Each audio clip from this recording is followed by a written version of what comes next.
नमस्ते बच्चों। हम पढ़ रहे हैं उत्साह एवं अट नहीं रही है कविताएं, जो सूर्यकांत त्रिपाठी निराला द्वारा रचित हैं।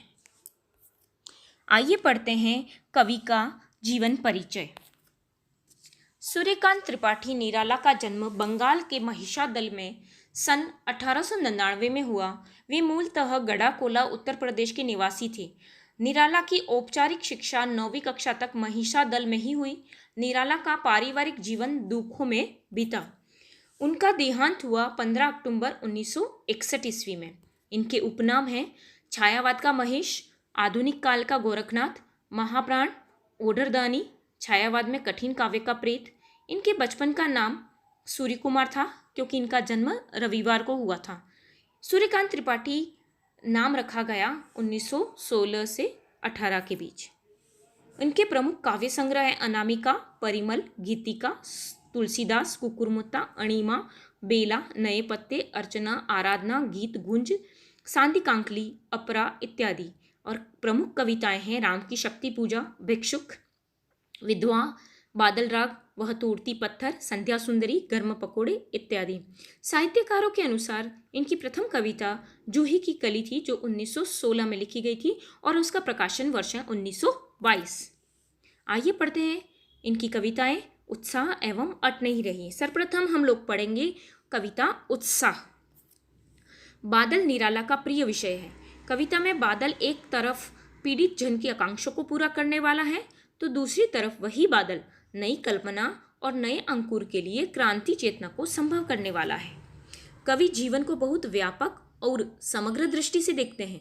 कविता में ललित कल्पना और क्रांति चेतना दोनों हैं। सामाजिक क्रांति या बदलाव में साहित्य की भूमिका महत्वपूर्ण होती है। निराला इसे नवजीवन और नूतन कविता के संदर्भ में देखते हैं। बादल गरजो, घेर घेर घोर गगन धाराधर ओ, बादल गरजो। यहाँ पर कवि कहते हैं, कवि का कहना है कि कवि बादलों से गरजने का आह्वान करते हैं। आप जानते हैं उत्साह कविता में कवि ने बादलों को क्रांति दूत मानकर उससे आह्वान किया है कि अपनी पौरुषमयी गर्जना से समस्त आकाश को गुंजायमान कर दें। कवि ने काले घुंघराले बालों तथा बाल कल्पनाओं के समान पालित मानकर उसे नवजीवन प्रदान करने वाले कवि का रूप भी प्रदान किया है। बादल गरजो, घेर घेर घोर गगन धाराधर ओ, धाराधर बादल का पर्यायवाची है। प्रस्तुत कविता में कवि ने बादल के बारे में लिखा है। कवि बादलों से गरजने का आह्वान करते हैं और कहते हैं, हे बादल, तुम चारों ओर से गिर गिर कर घोर गगन से गरजो। ललित ललित काले घुंघराले बाल कल्पना कैसे पाले। कवि का कहना है कि बादलों की रचना में एक नवीनता है। काले काले घुंघराले बादलों का अनघट रूप ऐसा लगता है जैसे उनमें किसी बालक की कल्पना का विस्तार समाया हुआ है। फिर कहते हैं, बाल कल्पना विद्युत छवि उर्मे कवि नवजीवन वाले। कवि कहते हैं, तुम्हारे हृदय में बिजली की आभा है, चमक है, तुम नए जीवन का संचार करने वाले हो। तुम्हारे अंदर वज्र की अपार शक्ति मौजूद है। उन्हीं बादलों से कवि कहता है कि वे पूरे आसमान को घेर कर घोर ढंग से गर्जना करें। वज्र छिपा नूतन कविता फिर भर दो बादल गरजो। किसी कवि की नई कविता की तरह बादल के हृदय में असीम ऊर्जा भरी हुई है। इसलिए कवि बादलों से कहता है कि वे किसी नई चेतना की रचना करके सबको असीम ऊर्जा से भर दे।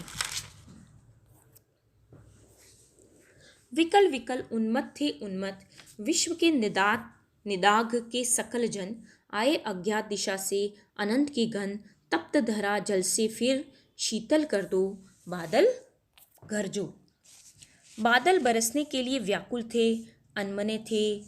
विश्व के लोग यानी जनमानस प्यासे हैं। ताप व गर्मी के कारण तप्त प्यासे जनमानस को तुम्हारा ही सहारा है। वे तुम्हारी ही आस लगाए बैठे हैं, अर्थात क्रांति के वाहक। बादल अज्ञात दिशा से अंतहीन आकाश से जल बरसाकर इस प्यासी धरती को शीतलता प्रदान करते हैं।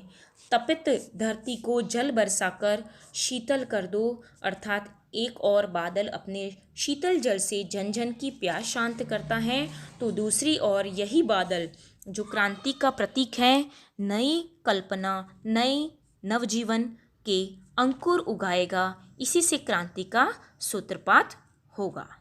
धन्यवाद।